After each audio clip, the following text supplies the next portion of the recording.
Hello friends, আজকে তোমাদের সামনে পনিরের একটা রেসিপি দেখাচ্ছি। পনির লবণ হলুদ দিয়ে ভেজে নিয়েছি চৌকো করে কেটে। এখানে পেঁয়াজ, রসুন, টমেটো আর কাজু পেস্ট করে নিয়েছি। 5-6টা কাজু দিয়েছি। আলু চৌকো কেটে নিয়েছি। পেঁয়াজ আর ক্যাপসিকামও বড় বড় চৌকো করে কেটে নিয়েছি।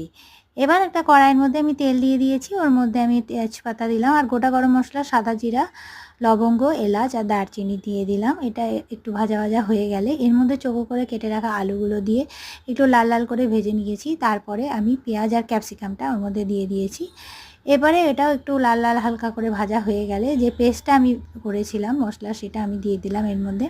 এবার এটাও আমি ভালো করে একটু ভেজে নিব। এরপর আমি এর মধ্যে একটু লবণ দিয়ে দিলাম যাতে সুন্দরভাবে মশলাটা তাড়াতাড়ি ভাজা হয়ে যায়।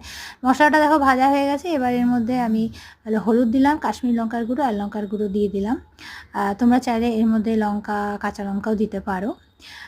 তারপর এটা মশলাটা বেশ ভালো করে একটু সময় ধরে অল্প আঁচে ভালো করে আমি কষিয়ে নিতে হবে। এটাকে সুন্দরভাবে কষিয়ে নেওয়ার পর এখানে আমি জল দিয়ে দিলাম। এটা আমি গ্রেভি অল্পই রাখবো, তোমাদের চাইলে তোমরা বেশি রাখতে পারো। আমি অল্প গ্রেভি রাখবো তাই অল্প জল দিলাম। আর এবারে আমি ঢেকে এটা অল্প আছে আলুটা সিদ্ধ হওয়া পর্যন্ত করব। আলু সিদ্ধ হয়ে গেছে, এখন আমি পনিরটা দিয়ে দিলাম। ঢাকনা সরিয়ে নিয়ে পনিরটা দিয়ে আবার একটু ঢেকে দিয়েছিলাম। তারপরে আবার চিনি একটু দিয়ে দিলাম লাস্টে স্বাদটা ব্যালেন্স করার জন্য। তারপর আবার একটু ঢেকে দিয়েছি। লাস্টে গরম মশলা দিয়ে এটা আমি রান্নাটা শেষ করলাম। খেতে খুব ভালো লাগে। আমার চ্যানেলকে সাবস্ক্রাইব করো, লাইক করো, শেয়ার করো, কমেন্ট করো প্লিজ।